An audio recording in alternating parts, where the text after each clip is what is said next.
We are the Matea Group of Keller Williams Realty. We enjoy the diverse community that we serve and the lifestyle that Maine has to offer. We'll be talking all things real estate and Maine. Welcome to the Maine Real Estate Show. Let's turn the tables a little bit, Jeff, and talk a little bit about the seller side of the market right now. So obviously we've seen multiple offers come back and over asking price and all that. But in terms of the, the timing, a lot of people are saying, well, is now the right time?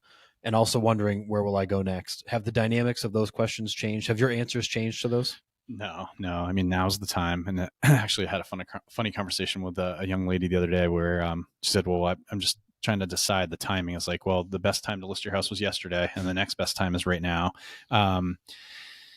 Prices are just out of this world.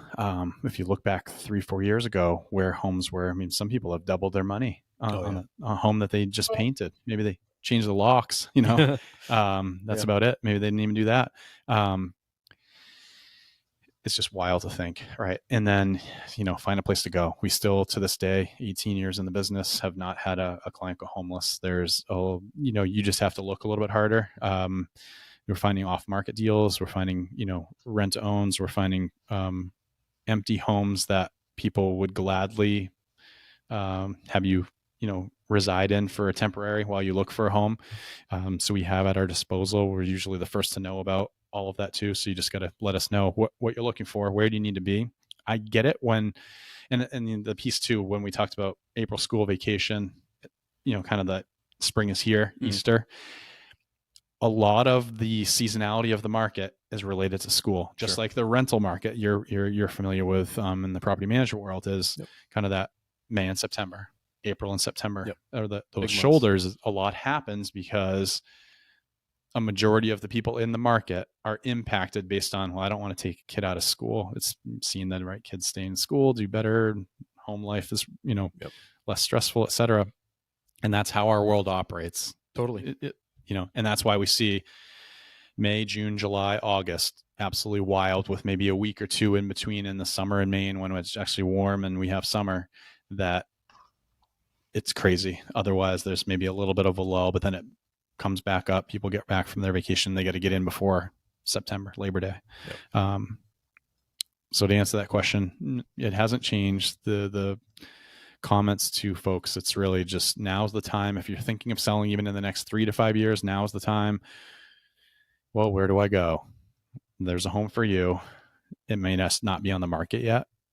Or there's folks that would sell, they just don't want to go to market, and you don't have to compete.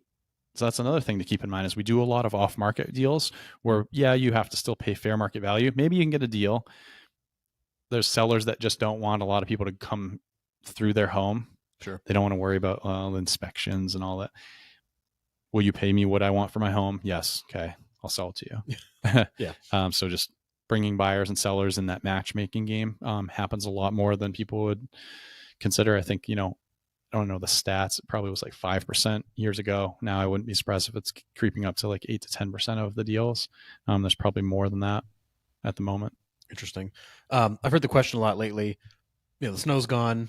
Yard's starting to green up. Should I wait because my pool's not open yet and it's green? My mulch beds haven't been done yet. I haven't had a chance to mow the lawn yet. Like, are those factors important right now? Or is it really just a matter of, if this is the path you're going to head down, let's just do it now and let's solve for those pieces later? Do it now. People understand that everybody's grass might not be perfectly green, but the green's coming. And really, there's still buyers that are waiving inspections. There's buyers that are overlooking that little odd jobs that you didn't get to because you were busy all winter. We understand. They're ready to make the house their own. And there's going to be aspects of it. Like, had someone that said they wanted to repaint. I get it. You could choose a color that they don't like. Just freshen up, but don't go and do all that. Someone else is going to repaint this or redo that, pull up the carpet and put hardwood floors in. So you don't know what they like. Let's just make sure that it's presentable. And yes, people will pay a premium for a house that's very well cared for, pride of ownership. So don't get me wrong there, but to go over the top and spend money that you don't see a return on your investment, is it really not worth it? Okay. Right. There's people that made hundreds of thousands of dollars by just sitting back, and maybe they painted a wall or two. Yeah. Well, in many cases, time is your biggest friend there. Right. Right. Yeah. And now is the time. So time's your friends now as well. Yep. Just to get on the market, because we don't know when this could come to an end. Yeah, fair point. So, although I predict fall. Well, I say end of August. Yeah, we'll get into that here in a minute too, because I want to dive into that with Skylar's opinion on that. But so, lastly, on the seller side, I know sometimes this can be overwhelming. 60 showings and 20 people are seeing those headlines of a bazillion showings and tons of offers. Yeah. How are you helping clients manage through the showing aspect of it? But then also, what are the key pieces of the offers you're looking at to really help them understand which one is the best, which one's most likely to close?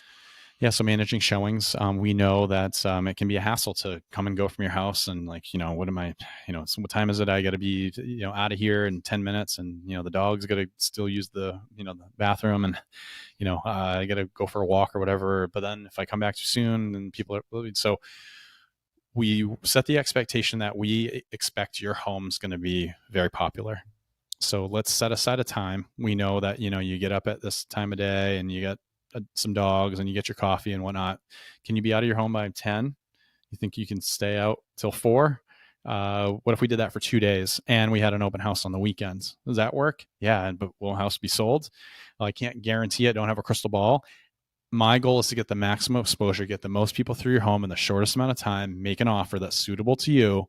That's the best way to do it. What we don't want, that pain versus pleasure. Harrison, what I don't want to happen is a showing request comes in at 10:30. You leave for half hour, come back at 11:15. Someone wants to see it at 12. You leave for till 12:30. You come back. Someone wants to see it at 5. Well, you're planning on 5, and an showing request comes in for 3:45, and you're like, yeah, here I go again. So just let's shorten, even if it's not that 10 to 4. Like I said, we've done 1 to 4, but 2 days, 3 days, almost like open houses. Mm-hmm. And it helps because, that person's coming in, there's already a showing. Where's that psychology of someone else already saw the house? Wait. And then someone's waiting for me to get out of the driveway and back out of here because they're going to see it. Yeah. People want what they can't have. And that drives the activity too. Sure. Or they see a bunch of business cards on, so hey, that trick, like leave your business card.